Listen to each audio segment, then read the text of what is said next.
faithfully conveying value, interpreting great books from around the globe. Hello, this is Sally's Book Talk. Today we're exploring the book Don't Use Love to Control Me. Uh, we've all had those moments where suddenly we feel everything's spinning out of control. Like when you just can't get a word in during arguments or automatically go along with family decisions, accommodating others' opinions, or feeling used, constantly being told what to do without being able to say no. Oh, if you face this, watch out. You might be under someone's control. Control means using words or actions to restrict others' behavior or environment, making people or situations fit your expectations. It happens in group dynamics, like cults controlling minds or driving people to mass suicide. But it's most common in close relationships. We often think intimacy only means romantic or family ties. But psychologically, intimacy covers any bond where people deeply matter to each other. Take workplace mentors, not family yet hugely influential. When they constantly nitpick from your character and skills down to your clothes or favorite singers, uh, or when mom asks what ice cream you want, you say vanilla, but she insists you always prefer chocolate. Why choose vanilla? Brushing off her daughter's choice? These, all forms of control. Worse, controllers justify it with, I'm doing this for your own good. Exactly what Don't Use Love to Control Me exposes. It focuses specifically on control and intimate relationships. Author Patrice Evans, Respectful Caden, a relationship researcher and practitioner, founded U.S. studios and frequently appears in media. Her mission, helping relationship trauma survivors reclaim their lives, hailed by critics as a groundbreaking shift in understanding relationships. It's graced bestseller lists in Businessweek and Newsweek. The New York psychology PhD confessed, after 400 plus self-help books, this one actually shook her. He helps people understand what controlling desire really is, why the controlled get trapped yet can't break away. More importantly, he offers ways to escape control and reclaim life's initiative. All right, today I'll combine real cases from my work to unpack control desire through 4 sections. First, how to recognize controlling relationships. Second, why control often wears love's disguise. Third, what damage does control inflict on the controlled? Fourth, how to break free and regain life's steering wheel. Earlier, I mentioned examples like coworkers overstepping.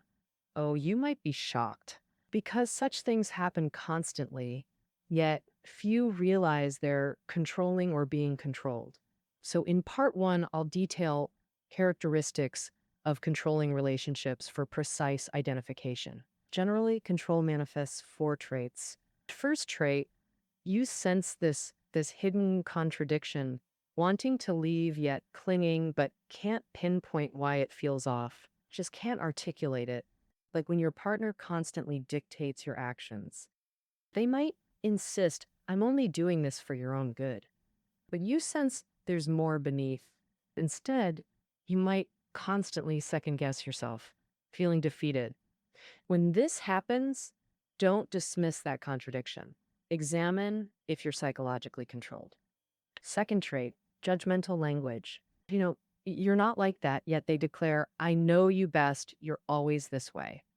They presume to understand you better than you do, hastily defining you. This often appears in parent-child dynamics. Third trait, their requests feel impossible to refuse because refusal equals betrayal. Like when a work friend asks favors you can't decline. Truth is, saying no is perfectly reasonable. But if they make you feel obligated as a friend, you'll blame yourself for not helping. At this point, he might be controlling you, exploiting your relationship to avoid responsibility. The fourth trait of controlling relationships, one party violating the other's personal boundaries. This includes physical violations, like domestic violence, and psychological violations, for example, persistent belittling or dismissal. These boundary-crossing acts signal control. Or parents habitually dictating you should do this, you shouldn't do that. Whether unintentional or deliberate, It all counts as controlling behavior. All right, so now we've covered the four traits of controlling relationships. First, control creates inner contradiction. Its most common forms, judgmental language, and making you shoulder their responsibilities. And finally, control violates personal boundaries. You might have noticed controllers often use love's name to exert control. They'll say, I'm doing this for your own good, or we're so close. How can you refuse to help? Or I love you, don't leave me. Why does control often wear love's mask? That's our second question. To answer it, we must understand the controller's psychology. If one word defines a controller's world, loss of control. In relationships, controllers seem dominant, acting recklessly, arrogantly, aggressively, but in truth, they live in constant anguish of powerlessness, unable to steer their own lives, so they control others to survive. What does this mean? Consider a man constantly belittling his wife, criticizing her looks and actions, claiming she'd be worthless without him, driving her toward divorce. To win her back, he saw a therapist who first helped him understand his own feelings. Only then did he realize his terror. His wife was independent minded while he wasn't, so he'd always feared she'd leave.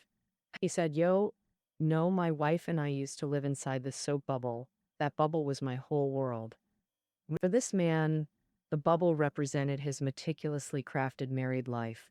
His wife should be eternally grateful, forever staying inside this bubble with him. If she left, his world would spiral out of control toward self-destruction. So whenever he sensed her pulling away, he'd control her to keep her trapped in that bubble. But both the bubble and the compliant life, pure fantasy. The author observes many controllers share this delusion. Control springs from fantasy because such people define themselves solely through others' reactions to them. Like parents who feel betrayed when kids develop independence. After all I've sacrificed. These parents derive self-worth entirely from their children's responses. So when kids seem distant, they feel like failures, reacting like it's a crisis. They'll blame the child, you made me this way.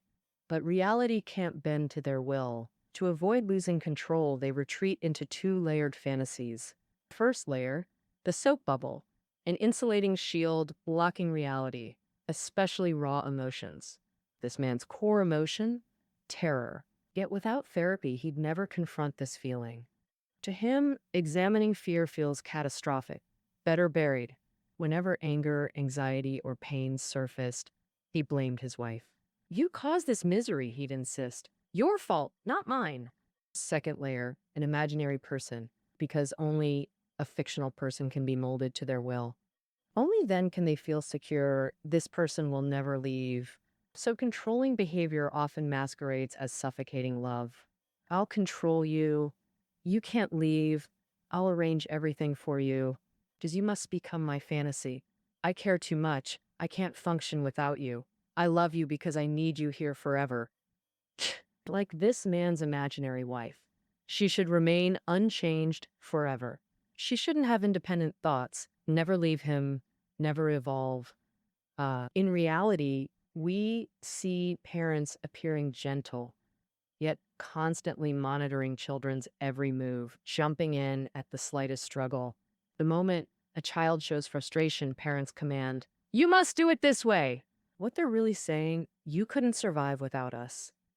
Bound by suffocating love, children's abilities are stifled, growth stunted. All right, from part 2, we understand controllers act from inner chaos. They forbid anything threatening their fragile existence, meaning they can't allow departures. Hence, I do this because I love you. I need you desperately. Don't leave me.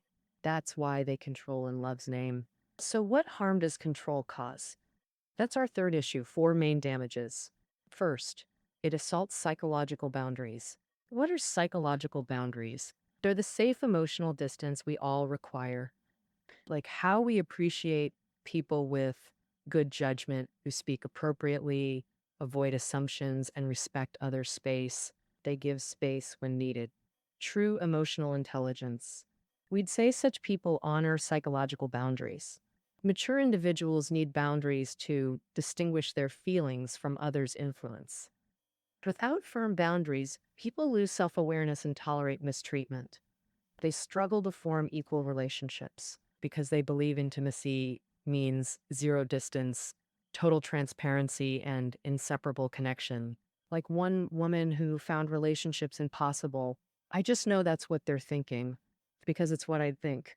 Through counseling, she realized she never actually asked others' thoughts. She just projected her own assumptions onto them.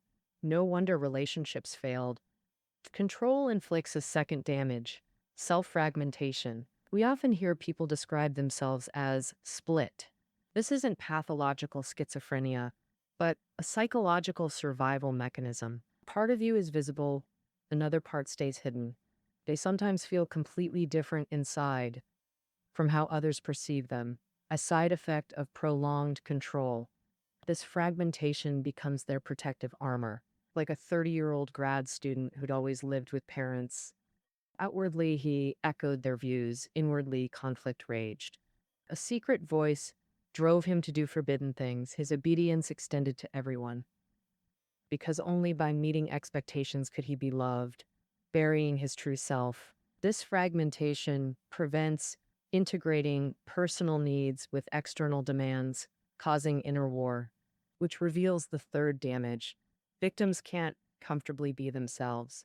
This strikes at identity formation. In therapy, some discover they lack any true self. Others reach middle age realizing they've upheld a false self. Like those who feel exhausted from constant pretense. They describe wearing masks, living inauthentically. I feel this but can't act on it. Love something but hide it. Want to refuse but comply. This disconnects people from their core being. Through counseling, we see such clients share similar backgrounds, high expectations from dominating parents. Parents expect children to fulfill their own dreams, even achieve goals they couldn't. Like a father seasoned in business ups and downs who insisted his daughter prioritize job security. So she was pressured into pursuing civil service exams. Her father micromanaged every decision until her 30s when she realized this wasn't her chosen life. Finally, the fourth and most damaging harm, creating new controllers. Many controlling behaviors originate in parent-child relationships. Control damages children more severely as their psychological boundaries are still forming, making them receptive to external influence. Yet, this also leaves them defenseless against parental boundary invasions. When parents impose their will, children not only endure it, but learn to replicate this pattern. Growing up, they'll likely control others the same way, becoming controllers themselves. Consider 3-year-old Jack hurrying after his parents. He trips, scraping his knees painfully. As they pull him up, they dismiss. Stop crying. You're not hurt, just seeking attention. Quit wasting time or people will laugh. Though Jack's knees sting, they insist. You're not in pain, just craving attention. This denies his reality, defining his experience for him, unable to articulate his feelings. The gap between his reality and their narrative leaves him powerless. When this becomes routine, children lose touch with authentic feelings, unable to develop proper self-awareness.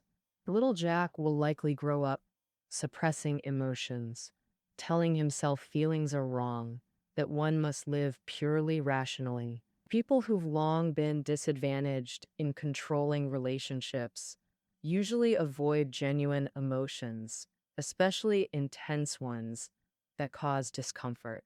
They habitually accept others' judgments and agree with imposed definitions. For example, we often see adults who readily adopt others' viewpoints, so they typically avoid conflicts with others, appearing very rational. But in reality, they're distant from their true feelings. The saddest part is they might think this is what love looks like, and then treat others the same way, telling them having feelings is shameful. They also learn how to control others with language. A controlled person slowly flips the script and transforms into a controller. All right, so far we've covered the harms controlling relationships inflict on victims. Controlling relationships assault psychological boundaries, cause fragmentation, and prevent people from being themselves comfortably. And if a child is controlled, they might grow up to become a new controller. So, for those being controlled, how can they break free and regain control of their lives?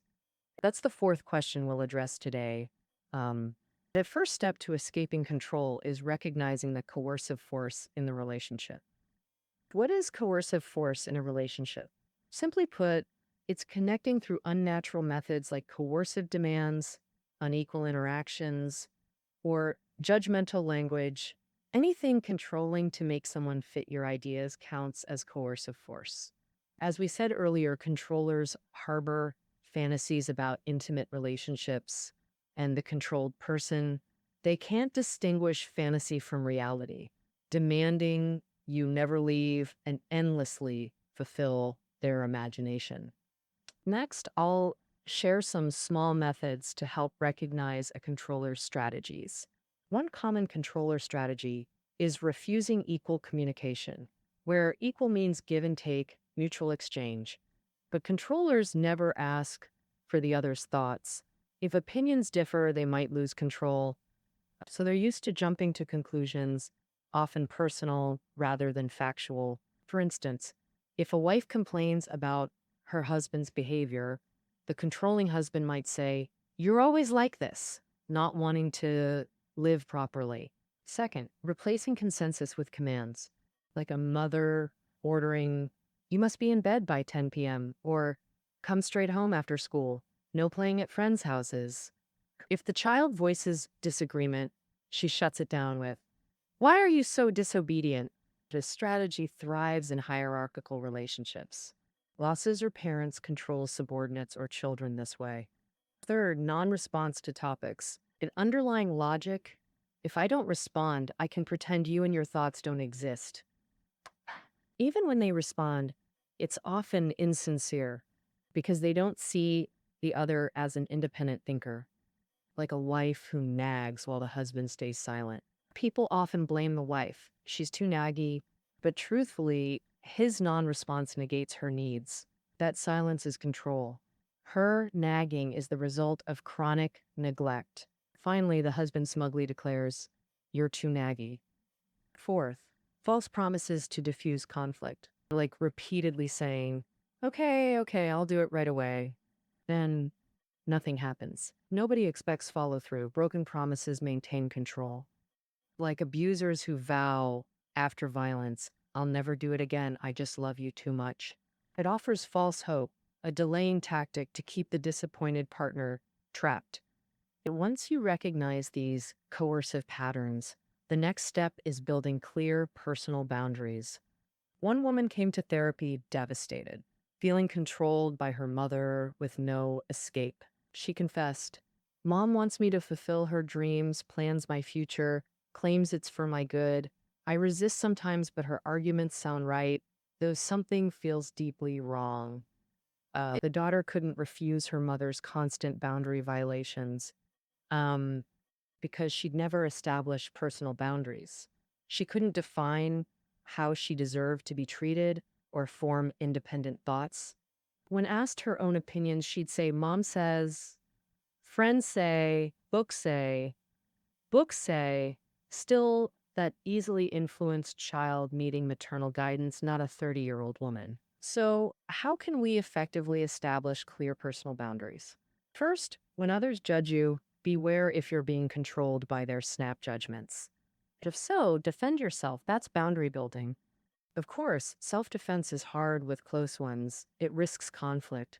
So start practicing with less intimate relationships. When acquaintances tell you what to do or judge you, firmly ask, "Excuse me?" If they persist, politely smile and disengage. This clever approach helps you tangibly experience boundary setting. Second, establish boundaries early. Coercion thrives in unclear, uncommunicative relationships. To avoid unconscious control, proactively ask, "What's happening between us? Where exactly do we disagree? Where should this relationship go? Such questions signal your needs. Like, I need this relational dynamic, mutual understanding, and respectful treatment. For example, a guy meets a girl he likes, showering gifts, coincidentally, sharing her commute, always pushing weekend dates. Truthfully, the girl feels suffocated by this aggressive pursuit. But some actions, like rushing to help during difficulties, seem kind. Out of politeness, she hints discomfort instead of refusing, while he ignores her cues and persists. In such situations, it's crucial for both parties to mutually define the relationship's nature and behavioral boundaries. If both consider each other potential partners, that's consensus. Feel free to pursue the relationship. But if either feels reluctant, it's best to clearly, carefully pause things. Additionally, practice boundary setting. Master polite refusals, especially when struggling to say no. For instance, I truly appreciate your kindness and would love to help, but due to circumstances, here's what I realistically can do. And these are things I unfortunately cannot manage. I regret this. This approach clarifies responsibilities, preventing blame shifting. It also questions them. You claim this is for my good, but is it really? Could your personal desires be influencing this? The ultimate escape from control?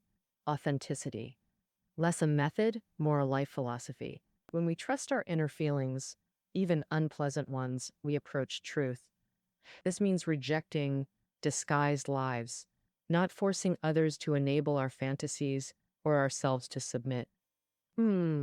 Consider this true story: a seemingly perfect couple. Their relationship ultimately failed, leaving many bewildered. Frankly, they were confused too. Everything seemed so compatible. Only when one shattered the false peace did they see their relationship's flaws. Turns out, the man exhausted himself, giving perfect everything, shielding his love from dissatisfaction, keeping her in a fairy tale. Sounds ideal, yet love gradually distorted. They lost genuine connection. By silently bearing all hardship, he robbed her of sharing struggles, denying true partnership. Oh, the girl seems easygoing, but the guy's efforts make her too scared to voice complaints or refuse, even when she wants to. Yeah, the boyfriend's kindness feels controlling without realizing it, and the love turns sour. Sigh, the girl muses. If only we'd relaxed back then, said, I'm tired when tired, can't when we couldn't, cried when needed, wouldn't things be different? Yeah, it would have changed everything. Nothing's more powerful than being real. When both honor their true feelings and connect genuinely, that's when the relationship breaks free from control. All right, that covers part 4, how those being controlled can, how to reclaim life's steering wheel. First off, escaping control starts by spotting that coercive push in the relationship. Next, once you see it, set up solid boundaries. Get clear on your feelings and voice what you want clearly. Finally, and this is key, build connections in authenticity, not chasing perfect fantasies. Now we see control masquerading as love. It smashes boundaries, splits people apart, and stops them from being themselves. Sure, we've got tricks to break free, like setting boundaries, and staying true is the author's ultimate golden tip. Right, don't weaponize love for control. That's my take for now. Check the notes under the audio. Catch it tomorrow.